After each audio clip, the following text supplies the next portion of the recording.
Eu gostaria de, como fui deputado muitos anos, colega de deputados e senadores muito experientes no Brasil, entre eles o nosso querido Roberto Brant, que está ali, ministro de Estado, meu colega mineiro, poeta. O ideal é que você trabalhasse só com fatos transcendentes. Se você tivesse a capacidade de analisar uma situação política e pudesse vislumbrar a permanência dela ao longo de uma geração, ou ao longo, às vezes, de um período histórico todo.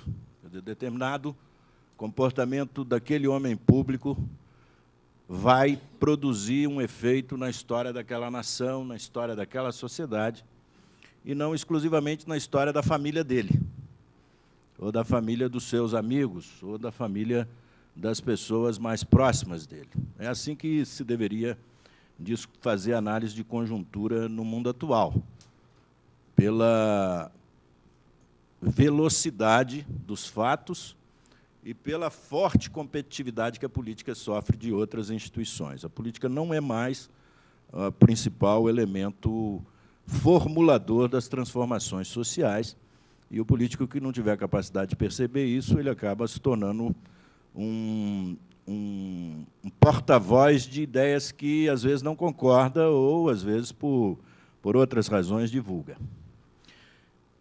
Eu, para início, assim, só de brincadeira, eu imaginei que se duas manchetes que eu gostaria de ver, dentro dessa minha ideia de análise mais de longo prazo, em 1.500 anos, eu acho que nós podemos resumir o mundo em duas grandes manchetes políticas.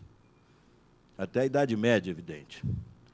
A primeira seria o seguinte: o senhor Cristóvão Colombo acaba de descobrir a América. É uma manchete que pode resumir bem o mundo até essa época. E uma outra, igualmente importante, anterior, é: o filho do carpinteiro de Nazaré foi finalmente crucificado. Essas são duas grandes manchetes. Imaginem, nesses 1.500 anos, dois fatos mais importantes, ou que possam não ter relação com esses dois. Bem, chegamos hoje. Qual é a grande manchete que o Heráclito, que é um homem com muito mais experiência que eu, chegou no Congresso Nacional muito antes de mim, uma senadora muda de partido e vai para um partido de um governador, que é candidato. Uma presidente da República que diz que é candidato tem o seu principal apoiador aparentemente candidato. E um governador de Estado que diz que é candidato, preside um partido, é também perseguido pela sombra de um ex-governador, ex-candidato, que diz que também é candidato. Esse é o cenário brasileiro. Ou seja, é um cenário bicéfalo. Todas as grandes competidores são bicéfalos. Nenhum é a sua própria cabeça. Nesse aspecto, é uma novidade. Mas não é uma novidade tão grande como eu vou procurar mostrar aos 5 minutos finais da minha fala. Qual é o grande problema que está ocorrendo hoje para mim? A publicidade, quando ela se meteu na política a partir do período Collor, e ela entrou de maneira muito forte na política brasileira, a publicidade deu um caráter ornamental ao discurso político e ajudou a derrubar o pensamento racional na política. Nós estamos vivendo hoje no Brasil um período grande, longo, de antirracionalismo político. É extremamente difícil você formular, na disputa política, regras que tenham relação com os fatos reais da sociedade brasileira. Porque a publicidade retira dos problemas reais as questões que podem ser objeto de propaganda e transforma questões secundárias em questões principais. Isso faz com que a Constituição brasileira, por exemplo, que faz 25 anos, e aqui nós temos vários constituintes, quando nós escrevemos essa Constituição para ser asa da nação. Essa Constituição virou âncora da nação e se você perguntar ao povo brasileiro, ele prefere a Constituição como âncora do que como asa. E o setor empresarial passou a preferir. E não percebeu que, ao transformar uma Constituição em âncora, a Constituição estatiza a sociedade. E é traída. A Constituição traiu a maneira de interpretar a Constituição brasileira, traiu a fórmula original da criação da Constituição brasileira. Para mim, não é outro motivo pelo qual o Brasil não consegue deslanchar. O Brasil sempre frustra o investidor internacional, o Brasil sempre está um passo atrás da esperança que desperta, em todas as áreas. Não adianta marcar, eu vou ao Brasil daqui a 6 meses. Cuidado, você vai numa outra coisa, não é aquele país que você está dizendo que vai visitar. Seja do ponto de vista de infraestrutura, seja do ponto de vista de relações humanas, seja do ponto de vista de estabilidade da moeda, seja do ponto de vista de serviços. É uma surpresa ser bem tratado em algumas instituições. E é menos surpresa ser maltratado.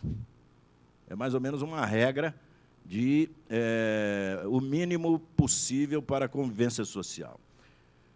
Ou seja, todo o prestígio e a fama na política pode ser resultado de uma manobra. Esse é um fenômeno que produziu um efeito que atraiu para a política qualquer tipo de pessoa. Tanto que hoje você pega, no processo de renovação do Congresso Nacional, o que mais se fala são pessoas espetaculares, surpreendentes, inéditas, manobras.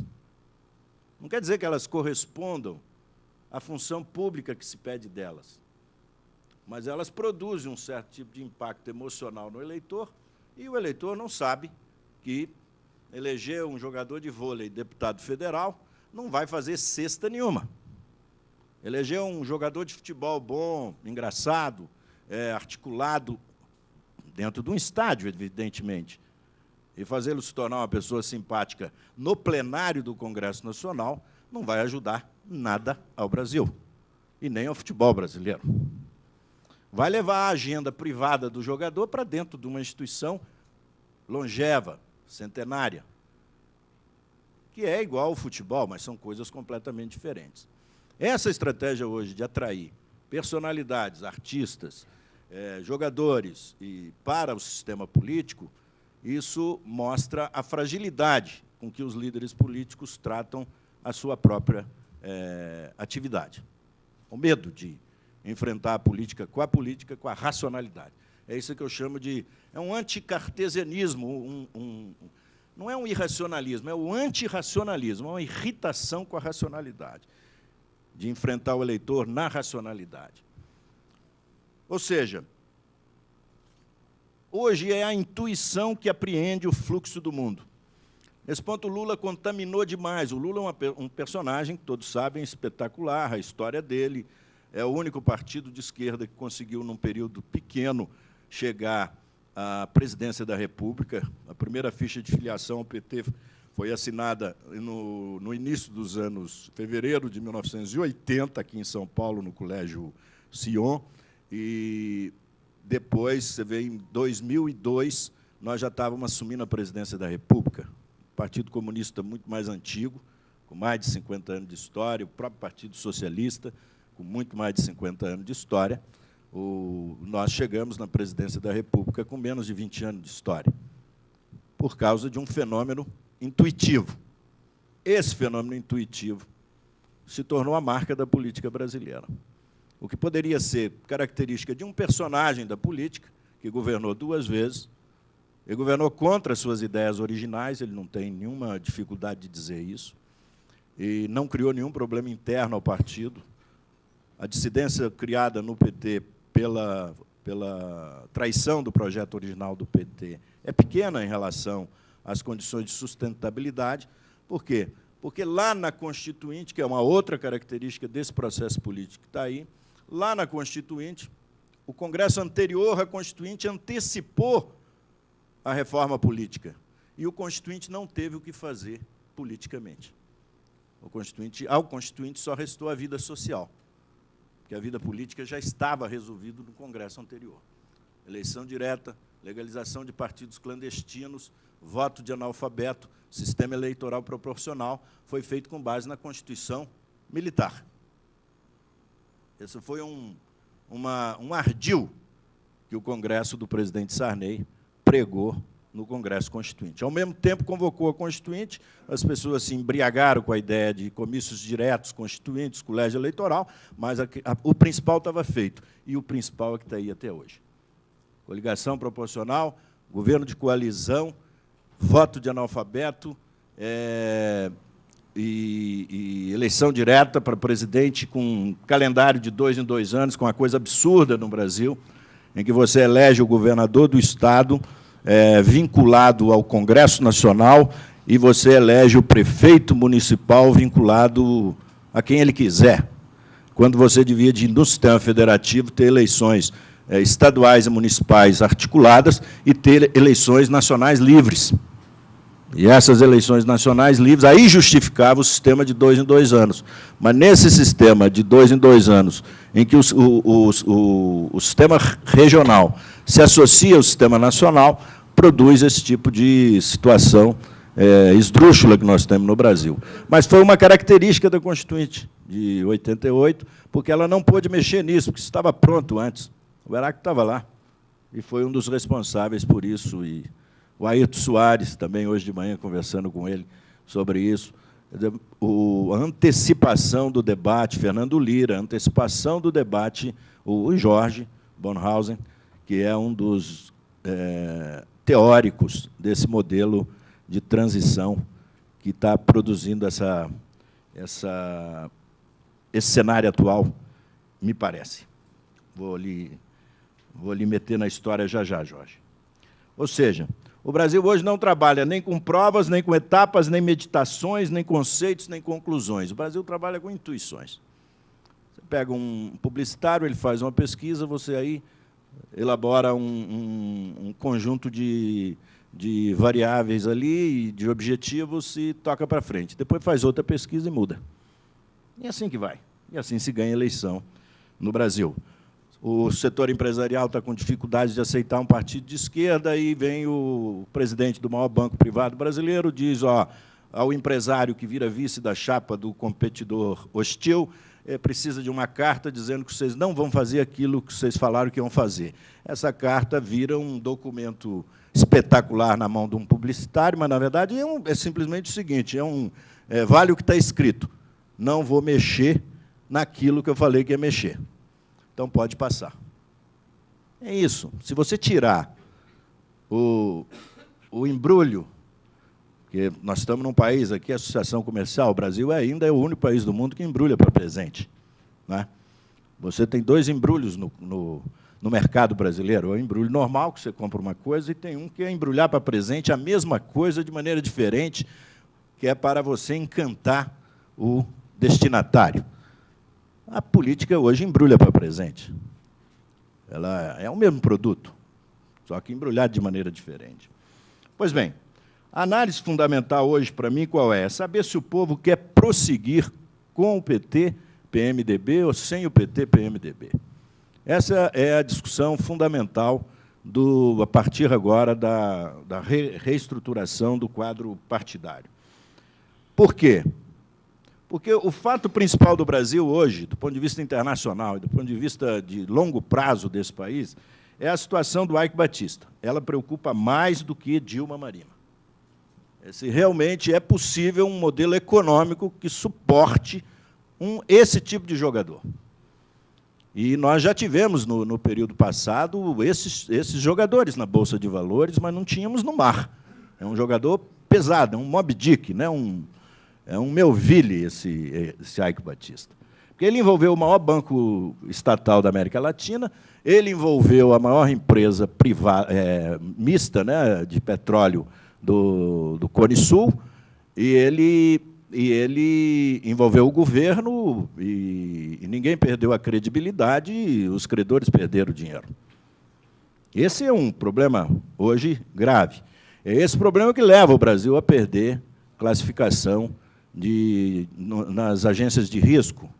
Avaliar que nós temos um modelo político que tolera fraudes econômicas, falsas fortunas, que tolera isso. A Dilma e Lula. uma outra questão. Quer dizer, o Aike preocupa mais do que a Dilma, mas Dilma-Lula preocupa menos que o PT. Quem quiser ganhar a eleição contra Dilma-Lula tem que atirar no PT. Se atirar no Dilma-Lula, vai atirar nessa estrutura bicéfala que está sendo formada do outro lado também. Porque você, por exemplo, Marina Eduardo, o PSB não aparece. O Serra e o Aécio, o PSDB aparece pelo lado dos petistas. Mas o PT aparece mais do que pelo lado dos PSDBistas.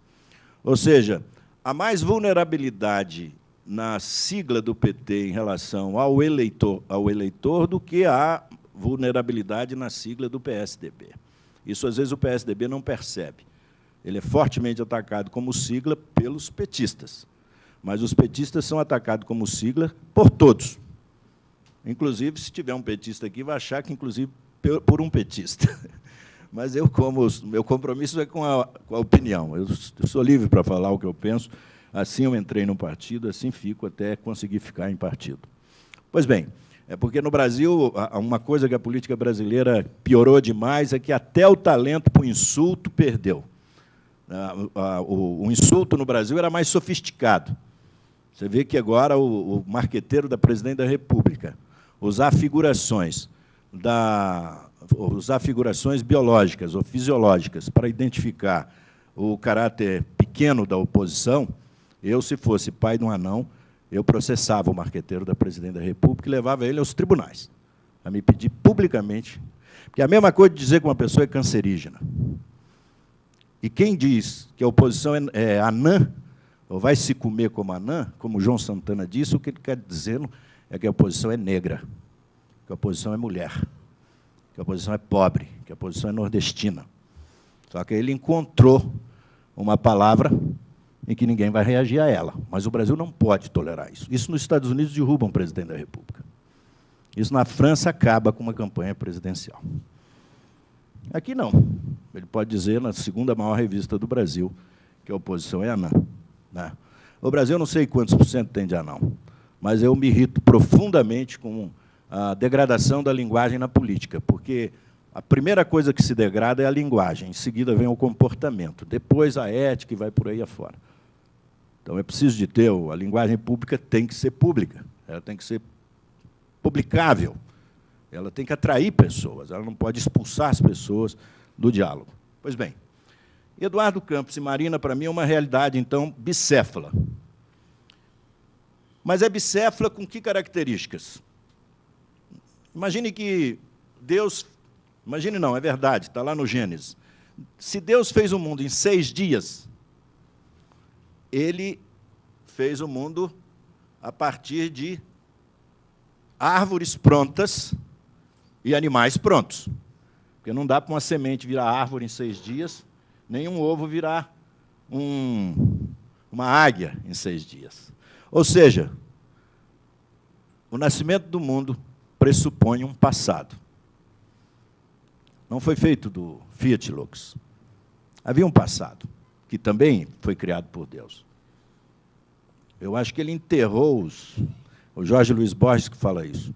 Ele enterrou os seres antigos para que os arqueólogos, os antropólogos, os pesquisadores de fóssil tivessem dificuldade de identificar a cara do mundo que ele queria. Nada... É evidente que eu não estou dizendo que o nosso querido Arraes, que foi meu colega deputado federal, seja um tipo desse a ser procurado no passado. Mas o Arraes é uma personalidade totalmente conhecida. Está escrito, tem história, está tombado pelo patrimônio histórico. Então, a gente sabe o que pode o filho dele. E a Marina? A Marina nasceu de um processo político, a transversalidade, a estabilidade do meio ambiente. A Marina seria uma excelente candidata se ela tivesse um pouco de Cátia Abreu nela. E a Cátia Abreu também seria ótima se tivesse um pouco de Marina nela. Se as duas juntassem, aí dava uma bela chapa. Né? Ou seja, a produtividade com a sustentabilidade. mas as duas, como duas líderes carismáticas, que é uma outra característica do Brasil, que essas polarizações estão rompendo. É pela primeira vez, os carismáticos estão se encontrando. Porque a política da publicidade produziu o líder carismático, o líder modesto, o líder que aparece pelos seus fatos e não pelas suas palavras. Esse líder desapareceu da política brasileira. Eles foram sumindo, porque a publicidade não gosta muito dessas peças. Mas eu acho que o eleitor quer esse tipo de líder político no Brasil. Pois bem, já existia, então, um compromisso com esse pensamento. Esse compromisso com o pensamento de mudança, que vem da Marina, e esse compromisso que era o slogan do Aécio, quando o Aécio se elegeu constituinte, eu fui constituinte com o Aécio, ele foi o mais votado do PSDB, eu fui o mais votado do PT naquela época, e o slogan do Aécio serve para o Eduardo Campos. Renovar sem perder a tradição. Lembra disso, Pimenta? Era um belo slogan, né? Que é hoje, para mim, o grande desafio dessa eleição. O novo não predomina, o velho ainda domina. Mas o predomínio sempre supera o domínio no sistema político. Se você conseguir perceber o que há no interior do novo, relações com o passado, pela característica histórica do Brasil, você consegue simular situações do que pode vir a acontecer no Brasil. E aí, embora hoje a Marina seja essa filosofia sem sociologia, a Marina tem compromisso com o pensamento, mas tem descompromisso com a realidade, o Campos vai dar a ela, vai meter sociologia na filosofia dela, e se inverter a chapa fica altamente competitivo. Altamente competitivo. Porque é o jovem abrindo mão para a líder popular, carismática, e dando a ela um senso de realidade que ela precisa. Porque não basta ser bom, né? Na política, você não basta ser bom, você tem que ser compreendido como bom. A Dilma é uma maioria que não admite refutação, não adianta enfrentar a ideia de que a Dilma hoje não tem a maioria. A Dilma tem a maioria, mas é uma maioria que não produz convicção. Isso é mortal para uma disputa presidencial. A refutação das pesquisas vão vir aí sempre, ela vai sempre ficar na frente. O Fernando Henrique, nas duas eleições, sempre ficou na frente. No entanto, o modelo de sucessão do Fernando Henrique, o Lula fez de maneira diferente, ele espalhou adversários. Essa era a maneira de trabalhar do presidente Lula. O presidente Fernando Henrique não percebeu muito isso, quis concentrar a unidade do governismo nele. É o mesmo erro que a Dilma está cometendo. É o mesmo erro do Fernando Henrique, é todo o erro do governante estável, num determinado período, na disputa do segundo turno. Por quê? Porque, mesmo numa eleição onde ela era mais competitiva, nós tivemos segundo turno, por causa desse erro de querer fazer no primeiro turno, contrariar a lei do primeiro turno, que é de querer levar todos os aliados para dentro da chapa majoritária.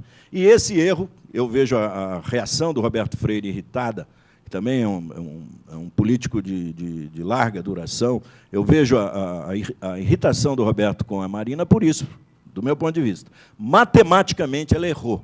Filosoficamente, ela acertou. Pelas características que eu vejo no eleitorado brasileiro. Aí que eu entro no Bornhausen e termino. Ou seja, qual é o quiprocó brasileiro hoje? É um jogo sem senha clara. A senha não está clara desse jogo. E dá a impressão que é um jogo dos jogadores. Não é. Tem um jogador oculto nesse jogo. Esse jogador oculto é exatamente o inconsciente do Brasil. É a memória do Brasil.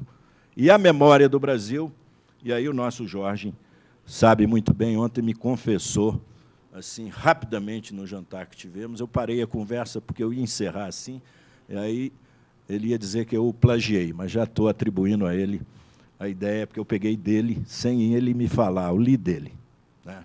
Ou seja, tem reminiscências históricas e culturais no Brasil. Essas reminiscências históricas e culturais, que vêm desde a sucessão de Getúlio, Juscelino, dos militares. Por que os militares fizeram uma fizeram um governo autoritário, mas mantiveram o Congresso aberto, diferentemente de praticamente todas as ditaduras latino-americanas. Por que que nós regredimos a ditadura em 10 anos? O processo de regressão da ditadura brasileira durou 10 anos e foi se democratizando ainda dentro do regime autoritário, que produziu essa reforma político-eleitoral dentro do Congresso, antes da Constituinte. Porque há uma característica no Brasil. O povo brasileiro é conservador. O povo brasileiro não é progressista. E o povo brasileiro vota no novo, que tenha pé no passado. E uma parte do passado é o PT.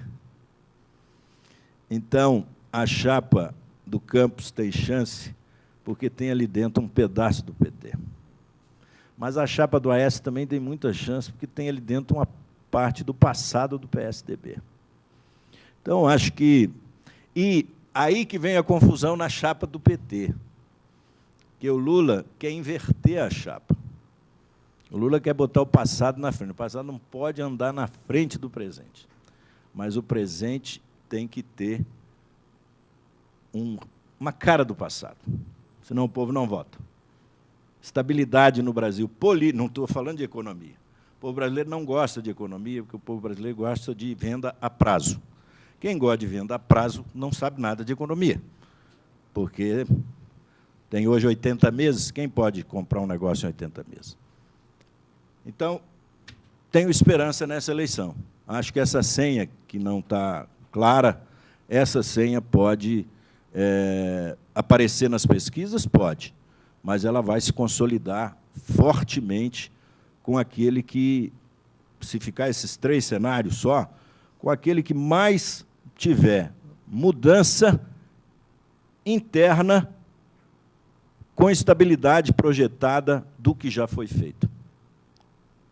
O antilulismo, o antipetismo, o antimarinismo, o anti-eduardismo, o anti-aecismo, o antisserrismo não vai ganhar essa eleição. Essa eleição é uma eleição de profissionais tranquilos. O povo vai para a rua, vai xingar, vai fazer, a eleição vai ser dura. Mas, se você não tiver uma retaguarda de pensadores racionais, você pode ter uma surpresa nessa eleição muito grande, que é aparecer aí, sim, um jogador, um artista, alguém que apareça sem partido, como foi a nossa eleição de 89. Né? Os maiores nomes da política brasileira estavam ali. Estava o Afife, estava o Mário Covas, estava o Aureliano Chaves, estava o Ulisses Guimarães, Brizola, e tinham 2 azarões, um árabe e um manga larga. Né? E, no entanto, o que deu? Deu os 2. Deu os 2. Sem base social nenhuma. O Collor não tinha base social, o Lula não tinha base social. E o governo do PT ainda tem uma característica, ele não construiu uma outra hierarquia de poder. Por isso que essa troca é pequena. Eu achei 10% de troca no Congresso, é pequena troca, para os padrões desse governo que a presidente Dilma está fazendo. Mas nós não temos hierarquia de poder novo. Toda a hierarquia do poder no Brasil, que estabiliza o governo do PT, é a mesma hierarquia do poder de sempre. Né? Os mesmos personagens, as mesmas forças de estabilidade. Enfim. Obrigado.